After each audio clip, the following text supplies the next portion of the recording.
이것은 방송이 아니라 잡담입니다. 우리나라 시사 문제를 주제로 벌이는 아무 말 대잔치이니 필요하신 분들만 들으세요. 이준서 전 최고위원 결국 구속돼 버렸네. 와, 이거 구속까지 될 상황이었나?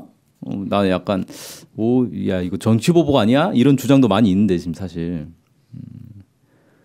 이준서는 그냥 쉽게 말해서 검증을 제대로 안 했다 이거 아닌가? 근데 모르는 거 아니에요? 검증을 제대로 안 한 건지 검증을 했는데도 검증을 안 한 것처럼 이제 구라치는 건지. 아 그러니까 알고 조작인 걸 알고 있으면서도 발표한 거 아니냐? 그럴 수 있어서 구속을 하는 거 아닌가?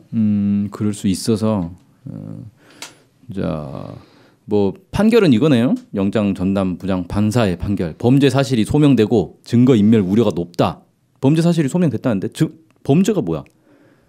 제보 조작 혐의로 구속된 이유미 씨가 전달한 허위 육성 증언 파일을 허위라고 인식하고도 알고 있었다는 거네. 네, 인식하고도네. 문재인 당시 더불어민주당 대선 후보를 낙선시킬 목적으로 공명선거 추진단 관계자들에게 전달해 공표하도록 한 혐의. 근데 이 혐의가 입증됐다, 소명됐다. 소명됐다라는 거랑 입증됐다는 건 좀 다른데. 네. 아무튼 충분히 이제 납득할 만하다 이거네요.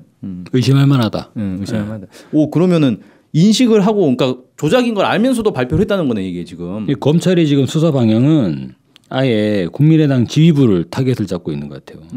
당 지휘부가 허위 사실을 알거나 묵인했을 가능성이 검증을 하는데 그러니까 이준서 한 명이 아니라 부실 검증했을 관련성. 그러니까 부실 검증은 사실 이제 범죄다라고 하기에는 약간 애매한데 이건 부실 검증 수준이 아니라 알면서도 모른 척하고 그냥 발표를 했다면 이건 범죄잖아요. 그죠.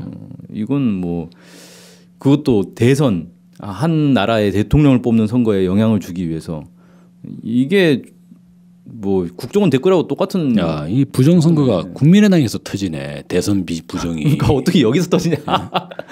상상을 초월한 이게 세중 칩니까? 아니 사실 뭐 와. 예상은 되죠.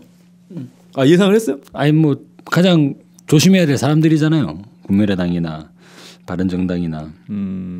이번 대선에서 유의미한 득표를 해가지고 빨리 어떤 이제 정치적 뭐 획득을 해야 되는 입장이 자리를 잡아야 되는 상황이니까 그런 이제 사람들이니까 안철수 후보가 TV 토론에서 뭐 계속 죽 써가지고 지지율이 떨어지는 게 도저히 두고 볼 수 없었을 거고. 그렇죠. 위기의식이 심했죠. 국민의당 멤버들의 입장에서 보면 아니 우리 안 후보가 당연히 이겨야 되는데 이거는 문제가 있는 거잖아요. 그렇게 생각할 수가 있고 그래서 넘지 말아야 될 선을 넘어버렸네. 정치인으로서 해서는 안 되는 짓을 해버렸네. 아니 근데 난 진짜 황당한 게 상황이 이 지경까지 왔는데도 지금 국민의당이 엊그저께인가 그 긴급 의원총회 열어가지고 특검 도입을 주장했잖아요. 억울하다. 아니 자기들이 억울한 게 아니라 문준용 씨 특혜 의혹을 파헤치기 위한 특검을 주장을 했어요. 그리고 좀 자유한국당, 바른정당에서도 다 특검 도입해야 된다고 주장을 하고 있어요. 그러니까 일종의 물타기? 물타기인데, 그러니까 이게 문준용 씨 문제를 계속 물고 늘어지면 문재인 정부를 거꾸로 뚫을 수 있다라고 생각하는 건가? 그럼 이제 국민의당은 사실상 적폐 세력으로 거의 등극하는 거 아닌가요? 우리 국민들의 시각에서 보더라도 그렇죠. 예전에 대선 전만 하더라도 그래도 안철수가 되는 게 오히려 낫다. 그런 의견들이 있었죠. 의견들도 있었고 왜냐하면은 그 고질적인 양당 체제를 무너뜨릴 수 있기 때문에 괜찮지 않냐라는 그런 견해도 있었지만 지금 국민의당을 보면 급조된 정당의 좀 한계를 본다고 해야 되나? 그렇죠. 근데 이거 특검 진짜 주장 너무 웃긴 게 애초에 이 특혜 의혹 사실 자체가 근거가 너무 없으니까 조작을 한 거 아니에요 이게. 근거가 충분히 있었으면 그 근거만 계속 터뜨려도 되는 건데 근거 없으니까 조작을 한 건데 이걸 뭐 특검까지 해야 되는가? 근데 지금 다른 야당들까지 달라붙은 걸로 봐서는 이게 이제 국민의당을 포섭하기 위한 것 혹은 이제 범야권 차원에서 실드를 쳐주는 거다. 어쨌든 문재인한테 공격당하는데 국민의당이 깨지면 그 다음에는 바른정당이나 자유한국당으로 이제 타깃이 넘어올 거니까 일종의 순망치 아니에요, 순망치야. 국민의당을 살려줘야 자기들한테는 피해가 들어온다. 근데 이거 예전에 JTBC 태블릿 PC 같은 느낌 들지 않아요? 그 이상하게 박근혜 일파들이 끝까지 물고 늘어졌잖아요. JTBC, 태블릿 PC, 출처 계속 물고 문준용 씨에 대한 이러한 제보를 아마 이 사람들이 뭔가 잘못된 걸 믿는 게 있는 것 같아요. 그런 것도 있다고 생각이 들고 완전히 꼬여버렸네. 근데 특검은 사실 애들 입장에서는 나쁠 건 없다고 볼 수 있어요. 왜냐하면 특검 도입을 문재인 정부가 안 하면 거 봐라 캥기는 게 있으니까 안 하는 거다라고 물고 늘어지면 되는 거고 도입을 하면 성과가 나든 안 나든 어쨌든 도입됐다는 것 자체만으로도 봐라 이 의혹이 있으니까 도입된 거다. 라고 하고 도입될 리가 없다고 생각하지 않을까요? 도입이 되는 것 자체가 이를테면 이제 집권 초기에 대통령을 흠집내는 절호의 찬스이기 때문에 이 사람들은 아주 좋은 거죠. 그러니까 이건 특검 주장은 무조건 하면 득이 된다라는 거다. 네. 그런 이제 정치 판단하고 있을 것 같은데 제가 볼 때는 과연 이게 옛날식 정치공학적 판단 아니에요. 그건 이제 민심을 배제한 당리당략에서 보면 이렇게 되는 거죠. 이제 국민의 인식도 바뀌었는데 과연 여기에 넘어갈까? 오히려 역풍이 될 수 있다. 문제는 이 사람들이 지금 내년에 지방선거 한다는 걸 까먹고 있나 봐. 그렇지 않아요? 포기? 나중에 어떻게 되려고 그러지? 이번 정권 망했다. 이정망이네. 아마 지금쯤 호남에서는 사실 국민의당이 지금 지난 4.13 총선에서 호남에서 겨우 죽다 살아가지고 지금 이어오고 있는 거잖아요. 지금 호남 민심 장난 아니에요. 그죠. 국민의당 말도 못 꺼내요. 완전히 뒤집어졌을 건데. 내가 최근에 이제 광주 몇 번 가가지고 물어봤어. 도대체 왜 이렇게 갑자기 확 민심이 바뀌어버렸냐 물어보니까 자기들도 모르겠는데 아무튼 민심이 바뀐 건 확실한 게 그 전까지 국민의당을 막 지지하던 사람이 하루아침에 갑자기 확 돌변해가지고 국민의당을 막 까기 시작한다는 거예요. 주변에 그런 사람들이 진짜 많대요. 그러니까 이게 민심이 확 바뀐 거예요. 왜 바뀌었는지는 모르겠는데 원래 그렇게 중간 쪽에 있는 사람들은 중간 쪽에 있는 정치 세력은 확확 가잖아요. 민심이. 이를테면 이제 우리가 전략적으로 좀 지지를 해야겠다라고 판단했다가 쓸모없네? 그러면 그냥 바로 버리는 거잖아요. 그렇죠. 어차피 수단인데. 원래 안철수가 원래 호남 민심의 목표였다기보다는 호남 민심의 도구. 그렇죠.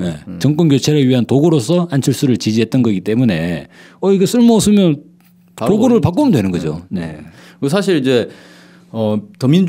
민주당의 한계가 너무 뚜렷한 상황에서 국민의당이 출연했을 때 그래 국민의당을 밀어줘서 뭔가 야권 전반에 어떤 개혁, 변화의 바람을 불러일으키자라는 게 어떤 호남의 민심이었을지 모르겠는데 이게 국민의당이 그런 역할을 해준 게 아니잖아요. 그렇죠. 오히려 더 적폐에 달라붙으면서 더 황당한 짓을 해버리니까 대표적인 이미지 정치. 저게 새 정치였냐? 저런 식의 새 정치 우린 바라지 않는다. 예전에 국회 출입 기자들한테 세상에 알 수 없는 두 가지가 있었다고. 뭐죠? 하나는 박근혜의 창조경제. 창조경제. 그리고 또 하나가 안철수의 새정치. 그렇다고 하더라고요. 새정치. 왜냐하면 새정치 이야기하면서 모으는 사람들은 전부 다 구태 정치인들을 모으고 있으니까. 한마디로 이제 원래 안철수라는 사람은 자기의 네임밸류는 있지만 정치의 비전이나 내용이 사실 좀 없잖아요. 그러니까 비판만으로 형성되는 사람이잖아요. 한계가 뚜렷했죠. 그렇게. 자유한국당과 민주당의 양당 체제 너무하지 않느냐 해가지고 이제 뛰어든 거지. 자기가 뭘 가지고 있다는 건 없었던 거예요. 근데 이 사람이 세력을 형성할 수 있는 거는 뭐냐면 결국은 한 자리 하고 싶은 사람들이 그렇죠. 한 자리 하고 싶은데 실력이 안 되고 능력이 없어가지고 한 자리 못 하고 있어. 근데 안철수가 지금 사람이 필요해.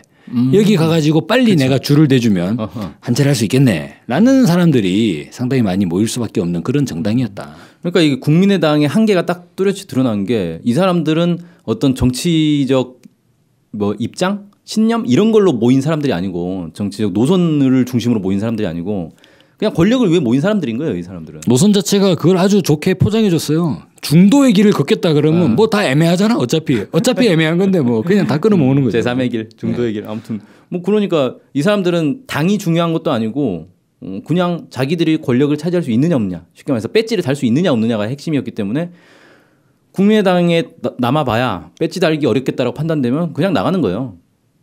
그래서 며칠 전에 지금 전 부대변인 강현재 전 부대변인이 탈당해 버렸어요. 탈당 그때 당시에 탈당하면서 뭐라고 했냐면 제3의 중도의 길을 가는 정당도 아니고 전국 정당도 아니고 안철수의 새 정치도 없다. 그러면서 탈당했대요. 그걸 이제 깨달았군요. 자, 거기다가 요즘 더 핫한 게 지금 사실 이현주 막말 아닙니까? 그래서 이거 전반적으로 보면 국민의당이 지지율이 뜻대로 오르지 않으니까 상당히 좀 스트레스 받는 것 같잖아요. 이 지도부 전반적으로. 그러니까 이제 사고가 자꾸 터지는 거다. 그래서 뭐 박지원이나 이렇게 좀 노회한 이런 이제 선수들은 그래도 표정 관리가 잘 되지만 이현주는 젊잖아. 신인이잖아, 신인. 그러니까 이제 막 나가는 거지. 네, 표정 관리가 안 되는 거야. 자기 속마음이 다 드러나 버리는 거예요. 박지원도 최근에 뭐 약간 뭐 막말 뭐 그런 막말 지르기 이런 걸로 논란이 되고 있는데. 그래서 애초에 지금의 이현주 이런 발언에 나오는 경위를 보면 저렇게 나쁜 사람이 어떻게 저 당에 들어갔나라는 느낌보다는 애초에 이제 권력을 목표로 만들어진 정당이 말로가 저렇게 된다. 그렇죠. 이게 맞는 것 같아요. 아, 이현주 관련해서 내가 어제 진짜 웃긴 걸 봤는데 홍익표 의원이잖아요, 더민주당에. 네. 홍익표 의원이 국민들 앞에 사과를 했어요. 이현주 의원 발언에 대해서. 되게 웃기잖아요. 왜 남의 당 의원이 대신 사과를 해주지? 네, 민주당이 공천을 잘못해서 그렇다고. 네, 공천을 잘못해서. 네. 우리가 공천 잘못했다 미안하다. 와, 이게 진짜 막 진심이 담긴 것 같으면서도 이게 사실 좀 약간 개그하잖아, 개그. 아니 그래도 뭐 그 이야기는 좋네. 어차피. 그렇죠. 예. 무한 책임. 일반적으로 이제 한국 정치권에서는 우리가 언제 저런 사람들을 봤나라는 식으로 이제 공격하기에 급급하지. 네, 해서 공격해서 자기 지지율을 떨 텐데 저 사람 우리가 공천했다라는 얘기도 밝혀주니까. 정치에 AS 개념을 도입한 최초의 사례가 아닌가. 홍익표 의원이 좀 사람이 좀 되게 순하잖아요. 되게 착해 보이죠. 와, 아무튼 그래요. 참 황당한데 결국은 이런 식의 정략적으로 정치 공학만 생각하면서 이렇게 모이는 정당은 결국 성공할 수 없다. 그래서 요즘에 안철수의 근황이 참 궁금해요. 두문불출하고 있는. 지금 조작 사건 터진 다음에 입장 밝히겠다라고 했는데 완전 조용하잖아요 지금. 뭐하는지 모르겠네. 아니 이게 6개월 전만 하더라도 이 나라를 책임지겠다. 저의 이 진심을 알아달라. 대선 이후에도 그 산불 났을 때 막 찾아가가지고 막 소방 헬기 출동시키고 막.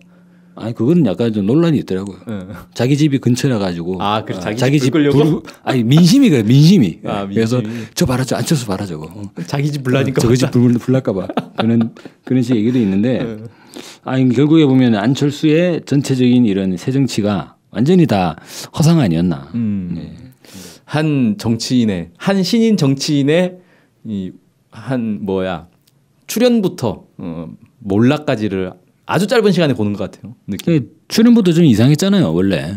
출연하는 것 자체가 계속 한미동맹 얘기하고 새정치라면 새정치를 하면 되는데 나머지는 다 새정치인데 한미동맹에 대한 부분, 남북관계에 대한 부분만 사실상 이명박 박근혜와 다를 바 없는 이런 입장을 펴고 있으니까. 원래 뭐 보수는 안 보는 보수, 경제는 진보 뭐 그걸 표방하고 나왔으니. 참 그래요. 한 정치는 이런 식으로 하는 거 아니다. 이제 세상이 바뀌었다. 정치는 국민을 보고 하는 거지.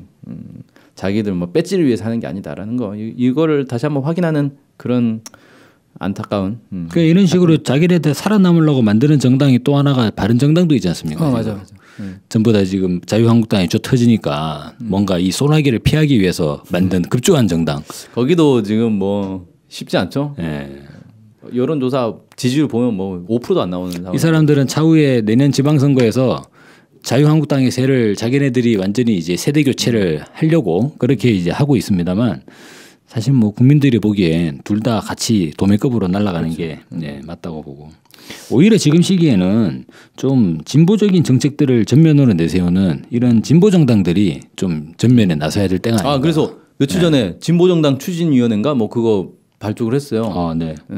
그래서 올해 안에 진보정당 창당을 하겠다. 뭐 이런 거 좋네.